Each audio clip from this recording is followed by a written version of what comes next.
kenapa saya berpaling dan mengikut Tuhan Yesus.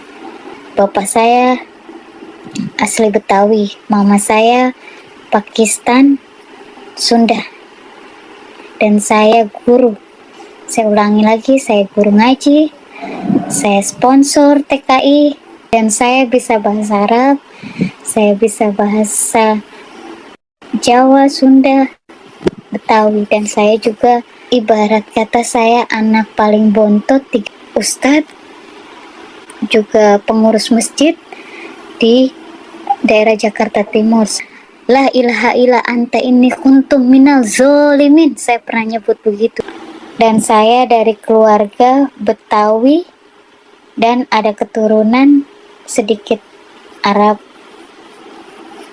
dan Arab Sunda, Pakistan Sunda. Dan saya asli Jakarta, lahir besar di Jakarta, dan saya dari golongan Muslim.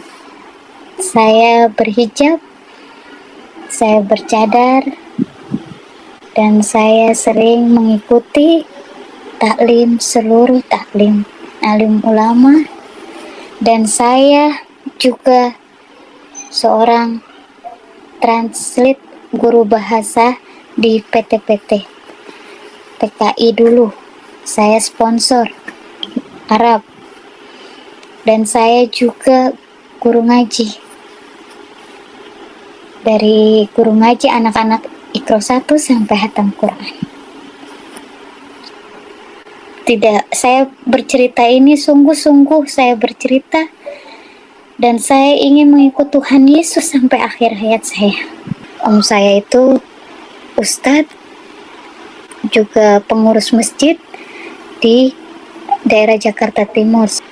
Baru niat sholat, terus saya tiba-tiba ngeliat bawah berubah itu. Saya bilang, ini sejarah kenapa berubah kayu begitu, kayak salib gitu. Saya dibilang murtad, Wahabi, pokoknya bahasanya orang taklim deh, orang-orang keluarga saya deh. Dasar murtad lo, bahlul lo, tolol, beko, ini segala macem. Habis saya. Nggak lama besoknya saya dijegat. Terjadilah bumerang luar biasa yang ketahuan bahwa saya menyimpan Alkitab di tas saya. Dan saya selip begini Alkitab, lalu mereka membukanya, ditarik, tetap saya tahan. Akhirnya mereka bakar diri saya sampai buktinya, dan kepala saya 15 jahitan.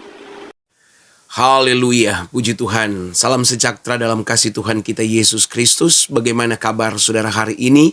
Kami berdoa saudara selalu dalam keadaan sehat dan diberkati oleh Tuhan. Terus saja Tuhan menunjukkan kekuatan dan kuasa-Nya, ya, dari orang-orang yang taat beribadah, orang-orang yang taat kepada aturan-aturan keagamannya, terus dipilih Tuhan untuk dimerdekakan bagi kemuliaan Tuhan. Saudara-saudaraku yang terkasih dalam Tuhan, saya yakin dan saya percaya, asal kita jadi berkat bagi orang lain, asal kita jadi sesuatu yang diminta Tuhan untuk selalu memperhatikan, berdoa bagi orang lain, biar Tuhan selamatkan mereka. Dan kali ini kita akan sama-sama menyaksikan bagaimana Tuhan bekerja kepada orang yang sangat boleh dikatakan sangat kusuk dalam menjalankan ibadahnya. Dia mengatakan bahwa justru dia bertemu dengan Yesus pada waktu ia sedang melaksanakan atau menunaikan ibadah, dan dia melihat bahwa ada salib. Dia bertemu dengan Yesus, yaitu luar biasa saudara-saudara ya. Mari kita saksikan bersama kesaksian berikut ini.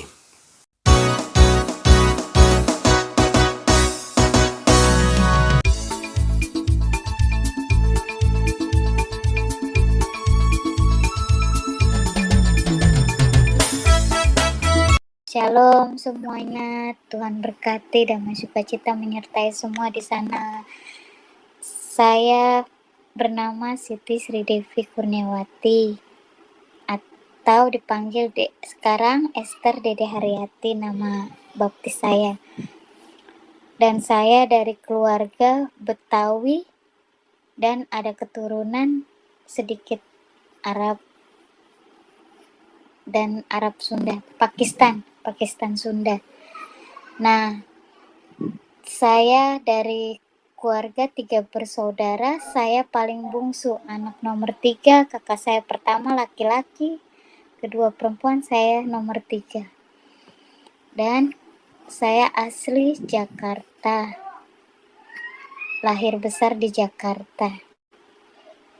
Dan saya dari golongan Muslim. Saya berhijab, saya bercadar, dan saya sering mengikuti taklim, seluruh taklim alim ulama, dan saya juga seorang translate guru bahasa di PT-PT TKI dulu. Saya sponsor, dan saya juga pernah bisnis kayu gaharu di orang Hadramut, Arab. Dan saya juga guru ngaji. Dari guru ngaji anak-anak Iqra 1 sampai hatam Quran. Dan saya ingin menceritakan diri saya sebenarnya kenapa saya berpaling dan mengikut Tuhan Yesus. Karena ada ketukan hati dan lewat mimpi mukjizat anugerah lewat mimpi saya, yaitu mimpi Tuhan Yesus dan Mari. Entah itu awalnya saya bercerita ini sungguh-sungguh saya bercerita, dan saya ingin mengikut Tuhan Yesus sampai akhir hayat saya. Dan saya tidak ingin seperti yang biasa orang bilang, berpindah agama itu nanti balik lagi, pindah-pindah lagi. Saya tidak seperti itu. Saya tahu agama dan saya tahu hukum agama seperti apa. Dan untuk semuanya, malam ini saya udah menceritakan diri saya.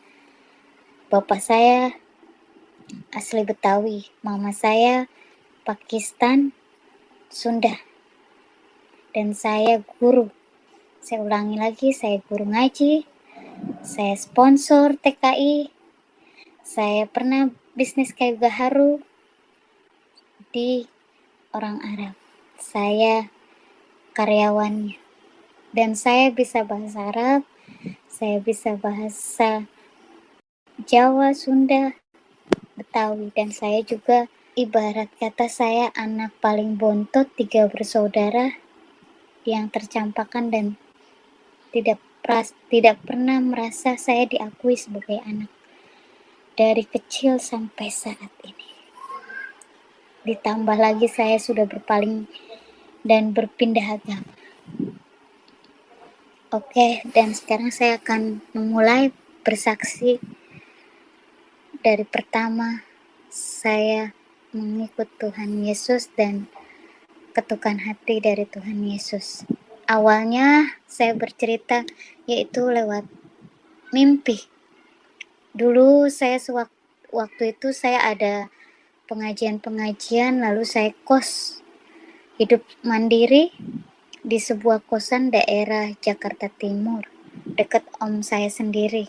Om saya itu ustadz, juga pengurus masjid di daerah Jakarta Timur. Saya tidak menyebutkan nama jalannya ya, maaf sebelumnya. Nah, saya di situ saya bertetangga kos dengan seorang orang Batak, orang Medan. Banyak sekali orang pendatang di kosan saya sebelah saya itu. Pada akhirnya saya tiap hari lewat, lalu saya malam keempat saya kos di situ. Saya ada banyak sekali pikiran problema saya di kosan itu. Tantangan rintangan saya lagi ada cobaan itu banyak sekali. Tiba-tiba malam saya ingin sholat malam, habis sholat isya saya tidak bisa tidur, saya ingin sholat malam, sholat tahajud, sekalian saya ingin tadarus malam. Ternyata saya tertidur, tidak jadi sholat malam, tertidur. Akhirnya di dalam tidur saya itu bermimpi. Tiba-tiba saya kaget. Kenapa mimpi saya itu ada seorang, dulu saya tidak mengenal Tuhan itu seperti apa. Ada seorang laki-laki bule pakai jubah, tiba-tiba nganterin. Kalau saya sebut sih dulu kawat, itu kawat berduri-duri gitu, kawat. Tapi seorang laki-laki itu dan berbicara, ini untuk kamu. Saya sempat menjawab, apa itu kawat? Buat apa? Saya bilang gitu. Akhirnya laki-laki bule itu megang kepala saya, lalu dia tersenyum, dia pergi. Tiba-tiba ada datang lagi perempuan bule. Dulu saya nyebutnya perempuan bule, entah itu Maria, entah siapa. Perempuan bule pakai jubah, sangat cantik seperti laki-laki itu, sangat ganteng dan orang bule itu. Nah, perempuan itu memberikan sebuah jubah berwarna abu-abu. Dia tersenyum dan melambaikan tangan saya. Setelah itu mereka pergi dan saya terbangun. Saya sempat nyebut astagfirullahaladzim. Lalu saya bilang, ada apa ini? Mimpi apa ini? Gitu. Saya sampai nggak nyangka, sampai bilang, saya pernah nyebut menghilangkan mimpi itu, saya nyebutkan begini, la ilaha illa anta inni kuntum minal zolimin. Saya pernah nyebut begitu. Jauhkan mimpi-mimpi buruk di dalam tidur saya, berikan mimpi-mimpi indah di dalam tidur saya. Bangunlah. Mungkin gara-gara mimpi itu saya suruh bangun sholat. Saya coba sholat, buka sejadah saya ngambil air wudhu. Air keran itu tidak nyala. Berkali-kali air keran itu nggak nyala. Akhirnya saya pergi ke tetangga. Saya bilang, Butet, tolong dong, ini air keran saya kenapa ya mati, coba mbak saya nyalain, katanya. Pas dinyalain mengalir. Saya bingung di situ, aneh. Akhirnya, makasih ya mbak. Dia pergi. Saya coba lagi, mati. Akhirnya saya kesel. Saya bilang, ini kenapa? Ya udah, saya ambil tayamum di dinding. Ambil air wudhunya di dinding, saya tayamum. Setelah saya tayamum, saya niatlah sholat tahajud. Saya langsung pakai mukena semua rapi. Saya baru sholat fardu, baru niat sholat, terus saya tiba-tiba ngelihat bawah berubah itu. Saya bilang, ini sejadah kenapa berubah kayu begitu, kayak salib gitu. Saya langsung lipat lagi dulu, saya buka lagi, saya baca bismillah 3 kali, saya buka ada apa. Berubah lagi, akhirnya tangan badan saya merinding. Saya bilang, ini kenapa? Setelah mimpi saya ada orang bule sama perempuan bule, segala bawa kawat lah, segala bawa kayak kain selimut tebal itu, kayak jubah gitu, abu-abu. Namanya saya dulu Betawinya gimana kan. Terus saya ngomong, nah itu ngapa? Saya bilang gitu. Udah deh, kalau memang Allah nggak ngizinin saya malam ini sholat, tetap saya dalam hati saya sholat. Mulut terkunci, tangan tuh gemeter, nggak bisa bergerak. Akhirnya saya sampai udah, mungkin malam ini saya nggak sholat tahajud nggak apa-apa, tapi niat saya udah ada. Kalau niat saya udah ada, ya udah, saya coba istirahat. Air mata saya mengalir, pikiran kemana-mana, terus pikiran kemana-mana. Setelah mendengar lagu yang dikutik oleh tetangga saya, lagunya ku ketuk pintu hatimu. Di situ saya menangis sampai sekencang-kencang mungkin. Akhirnya Butet nyamperin saya, Mbak kenapa? Enggak ada apa-apa. Enggak apa-apa. Akhirnya saya bilang cerita sama Butet, kenapa ya Butet? Setelah saya denger lagu itu, rasa hati saya tuh kayak bener-bener ketok banget gitu. Akhirnya Butet bilang, ya udah aku temenin ya, gak usah Butet. Nah, kedua kalinya lagu yang saya sampai sekarang saya apa, bagi Tuhan tak ada yang mustahil, ya Tuhan, bagi Tuhan tak ada, tak mungkin mukjizatnya disediakan bagiku. Ku diangkat dan dipulihkannya. Pada akhir itu, saya dengar lagu itu, saya merasa tenang, damai, saya tidur ternyenyak. Akhirnya Butet juga nemenin saya nginep, dan setelah itu besoknya saya pergi pakai hijab. Tiba-tiba saya punya teman bernama Yola. Terus saya punya kenalan temen cowok juga namanya Vanba, Sony Vanba Fuh, marganya Fuh. Nah, dia mengenal saya dengan gereja GKI Kuitang, yang satu Mawar Saron. Saya pernah nginjek, entah kaki saya itu nggak ada halangan apapun, nggak ada rintangan apapun, los aja lancar. Kerudungan saya buka, nitip di mobil Yola. Saya buka lagi, pernah ke Morsa, saya titip di orang Kupang yang nikah sama orang Afrika itu.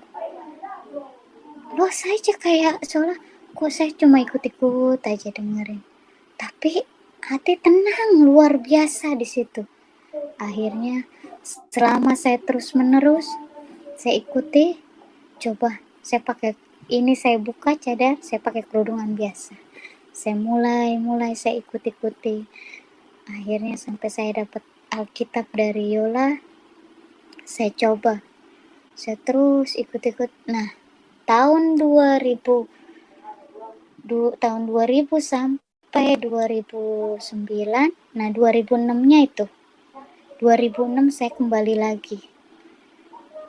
lagi karena saya belum tahu, cuma ikut doang. Saya coba lagi, kembali lagi karena saya dengar kakek saya meninggal. Saya balik, saya coba lihat pakai hijab lagi.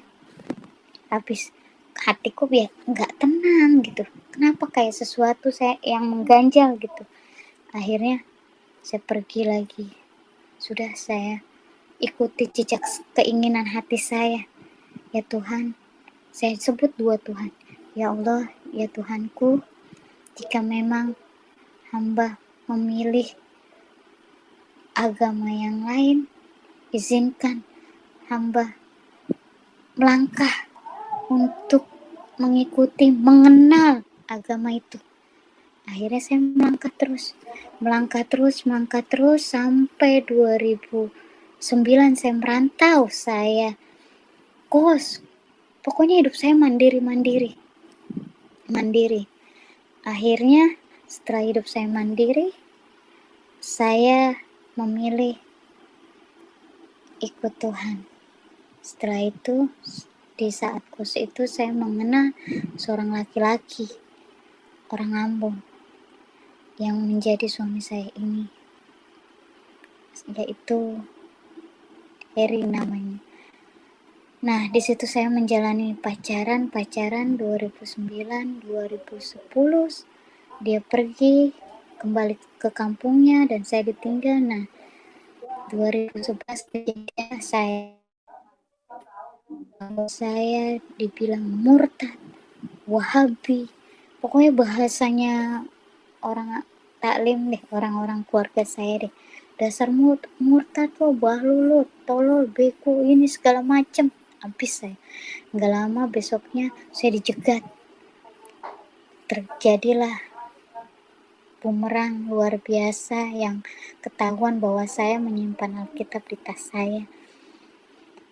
Dan saya selip begini Alkitab, lalu Mereka membukanya, ditarik, tetap saya tahan. Akhirnya mereka bakar diri saya sampai buktinya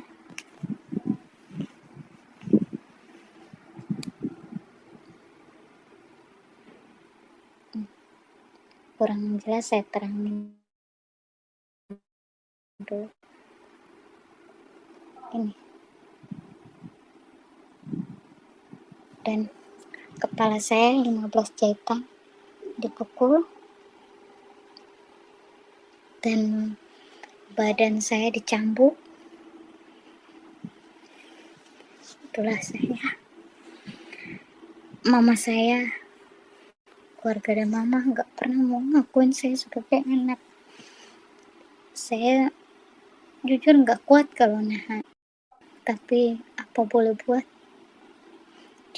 Kenapa saya memilih berpindah agama? Satu, saya ingin mendapatkan hikmat, mendapatkan kasih sayang dari keluarga, biarpun beda agama. Dan saya berterima kasih kepada seluruh jemaat, anggota gereja Glow, terutama Mama Ani, Ani saya, Mama Niki Ulu, Resambesi. Saya juga berterima kasih dengan gereja Rumah Kasih.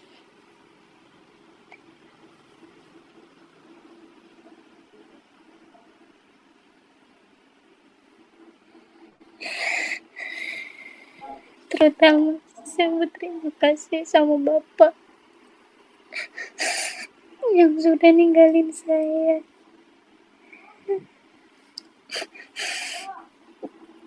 Bapak sama nenek saya selalu bilang, semua agama sama, cuma beda mengerjainnya. Itu kalau bahasa Betawi.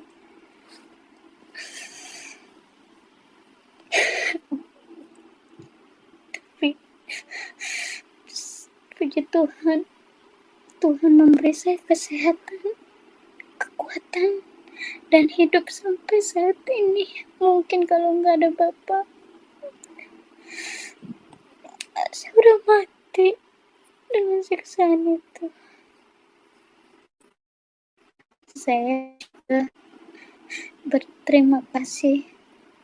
Awalnya saya bersaksi juga di lewat live YouTube Mama Eli Junaidi Salat, yang luar biasa baik, mendukung saya, selalu memberi nasihat saya. Sejujurnya saya butuh kasih sayang yang saya harapkan sampai saat ini. Saya dari kecil gak pernah hidup bahagia, dari umur saya kecil. Saya gak pernah mendapatkan kebahagiaan itu. Saya suka iri melihat orang-orang, anak-anak orang yang dirangkul oleh ibunya, bapaknya, saudara-saudaranya. Saya bersyukur pada Tuhan saya menemukan suami yang luar biasa dan baik.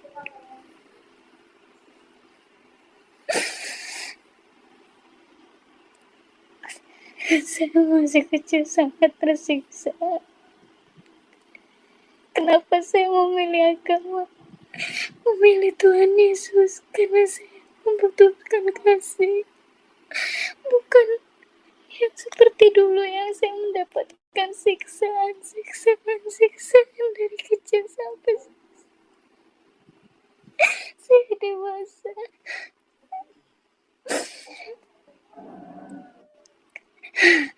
Mama, nenek tiri saya selalu menyiksa saya. Kakak saya juga laki-laki gak pernah nganggap saya seorang adik. Bahkan saya sendiri di saat umur saya masih kecil, saudara sendiri juga yang udah nodain saya.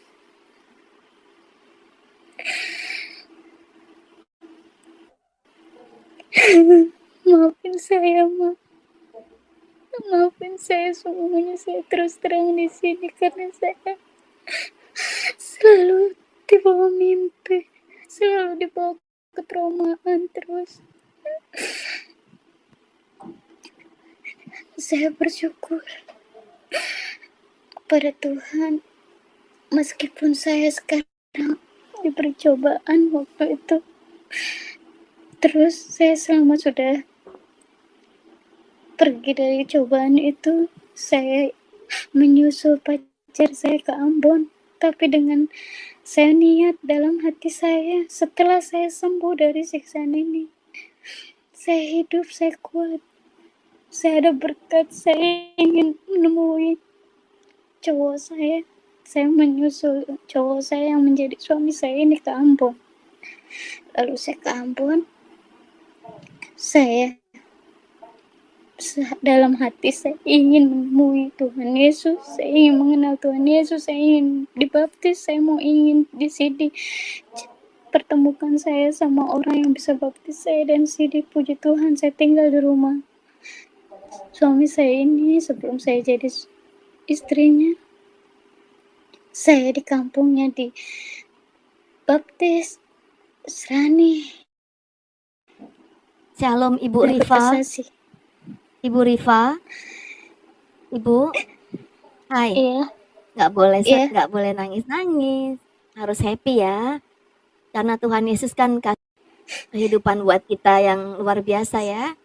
Ya. Iya. Kalau sudah di dalam Tuhan Yesus, Ibu itu milik kerajaan surga loh.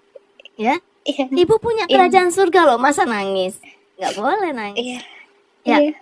Ibu Rifa kalau bisa suaranya mic-nya diginiin nih kalau ngomong. Karena teman-teman katanya nggak dengar, ya? Iya. Oke, Tuhan Yesus memberkati.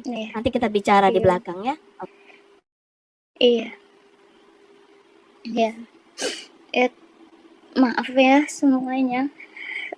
Aku teringat lagi, makanya saya sedih. Ingat banget siksaan-siksaan itu.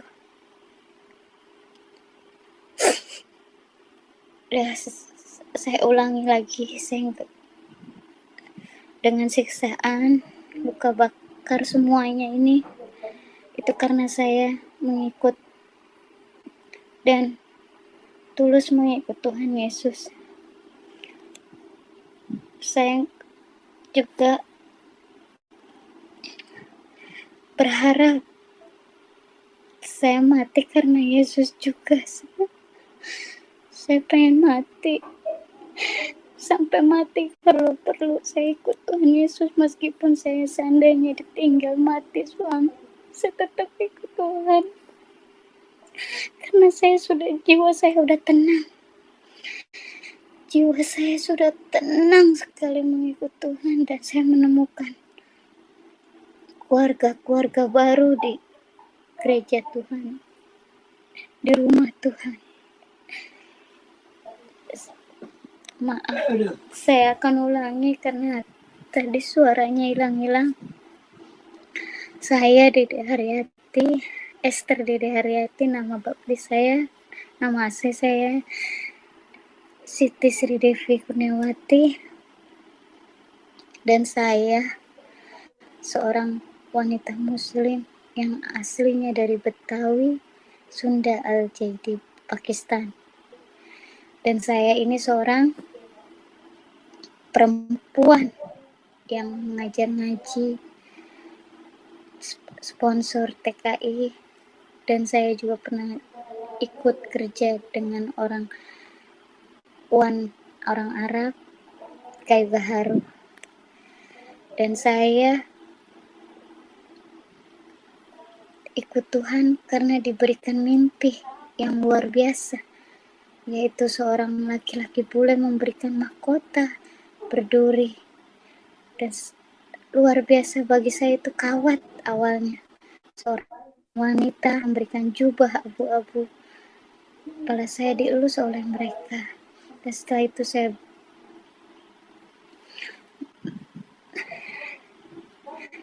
itu saya sholat, saya mengambil air wudhu, halangannya itu luar biasa. Air itu tidak menyala, tidak mengalir, tapi dengan orang lain mengalir airnya. Saya memilih tayamum, saya mencoba sholat, tidak bisa juga, tidak ada gerakan hati untuk sholat. Tapi sejadah itu berubah, tadinya gambar masjid menjadi salib, kayu salib Tuhan Yesus. Setelah itu saya pergi ikut ibadah-ibadah di tempat lain, mendengar lagu itu, bagi Tuhan tiada yang mustahil. Lalu aku ketuk pintu hati itu, aku terketuk, benar-benar saya terketuk sekali dan tersentuh sekali. Sampai saat ini saya tidak pernah menghilangkan lagu bagi Tuhan tiada yang mustahil. Lalu dengan satu yang sangat mendalam lagi buat saya, yaitu Yesus terlebih besar di dalam hati, benar-benar di dalam tubuh saya. Sampai saat ini, sampai saya kuat sampai sekarang. Dan dengan luka ini, membekas ini, tanda buat saya, bagi saya, tanda kebahagiaan suatu saat nanti buat saya. Saya akan ulangi apa perlu, saya akan tunjuki lagi lebih jelas luka bakar.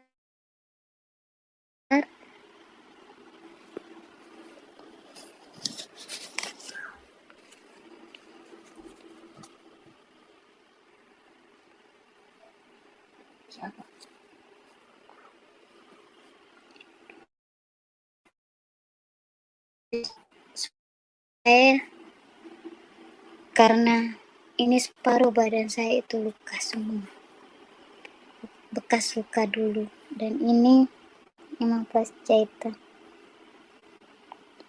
belakang bekas cambukan. Tapi Tuhan luar biasa, mukjizat Tuhan luar biasa, kesembuhan dari Tuhan ini semua. Dan saya tidak panjang lebar ya Mama, saya mau singkat aja.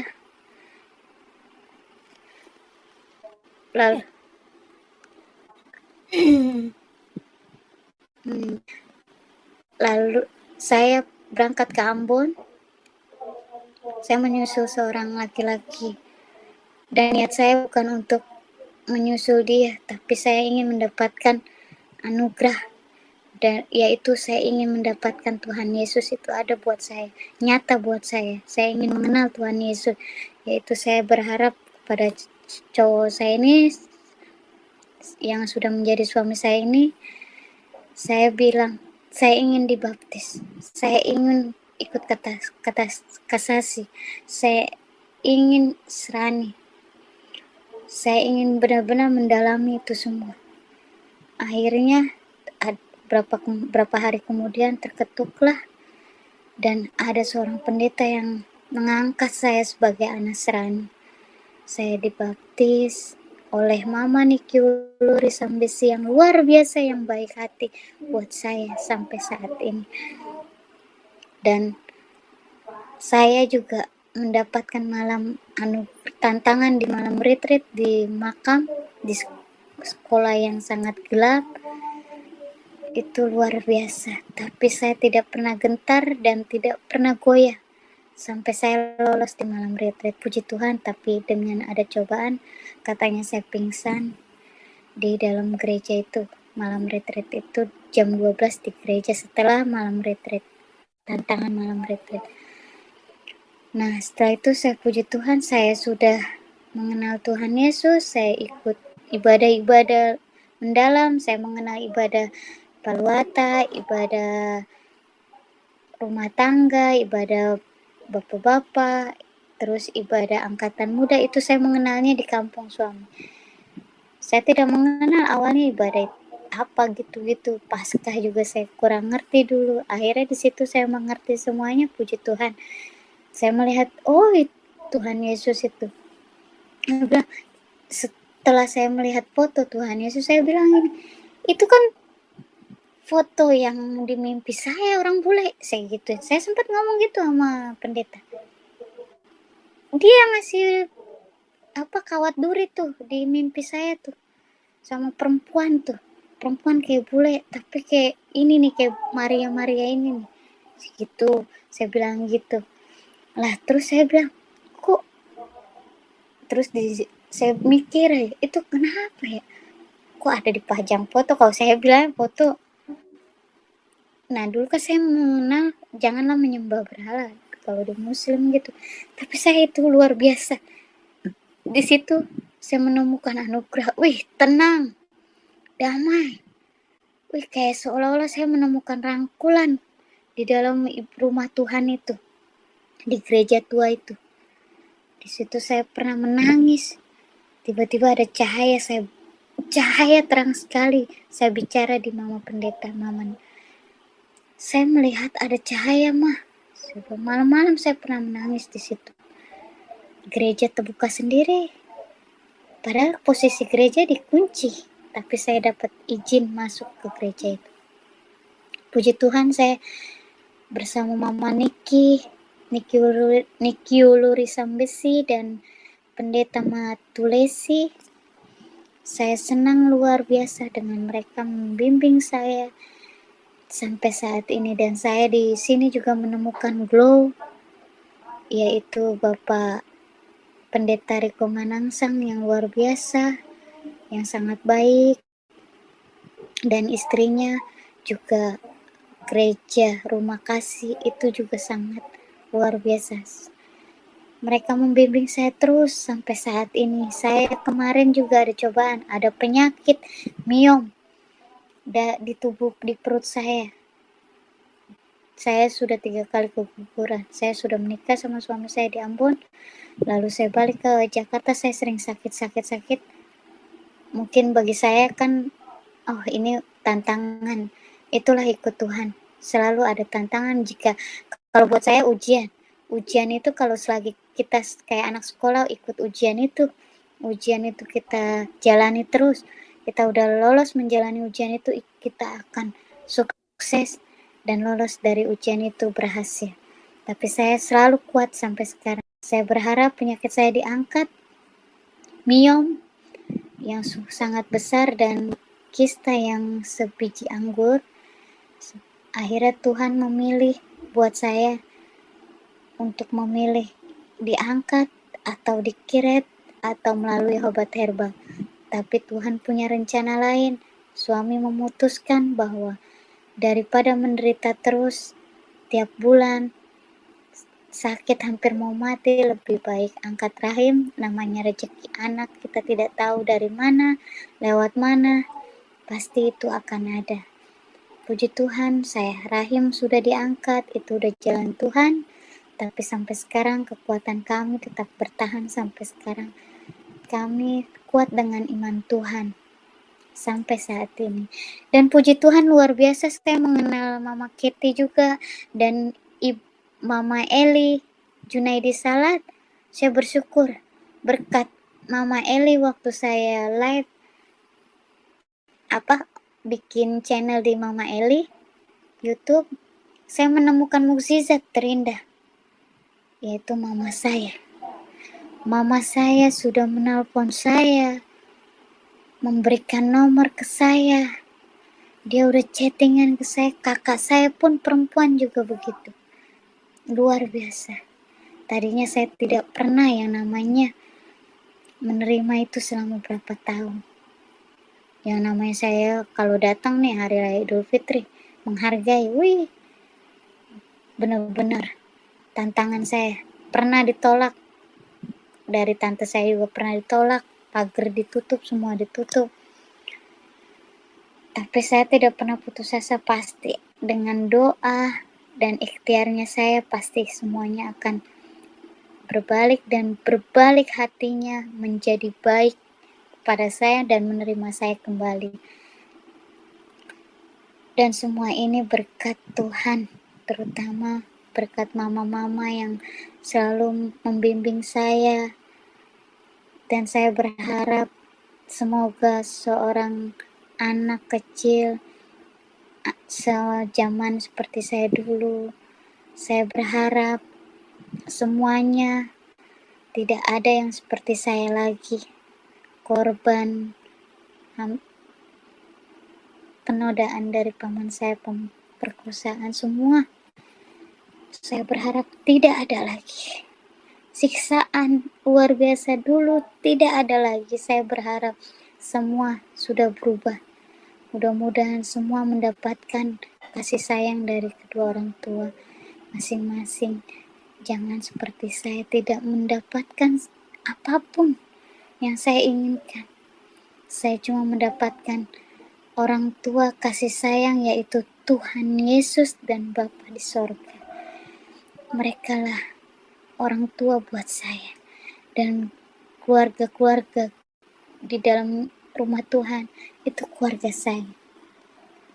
Saya mengucap bersyukur terima kasih kepada semuanya. Saya minta maaf sebesar-besarnya. Saya berpindah seperti ini karena saya menemukan anugerah yang sangat luar biasa dibanding saya dulu. Saya dulu cobaan, halangan, rintangan, apapun yang dulu saya alami, tidak pernah ada jalan keluar. Apapun sholat nunggang-nungging, sholawat kiri kanan, Quran dari ayat 1 sampai hatam Quran, saya udah lakuin. Puasa semua sudah saya lakuin. Bertahun-tahun dari kecil sampai saya berpindah agama, belum saya pernah dapatkan, tapi sekarang saya sudah mendapatkan semenjak saya pindah agama tahun 2012. Saya sudah berpindah agama. Saya dibaptis 2012, Serani Kasasi 2012 itu. Puji Tuhan. Baik, puji Tuhan, Tuhan memberkati kita, dan saya percaya saudara sudah menyaksikan kesaksian ini. Jangan lupa untuk terus membagikan tayangan-tayangan kami kepada sekalian banyak orang, supaya mereka juga diberkati sama seperti saudara diberkati oleh Tuhan. Tuhan memberkati kita semua. Sampai berjumpa lagi dalam program acara kami selanjutnya. Haleluya, haleluya. Shalom.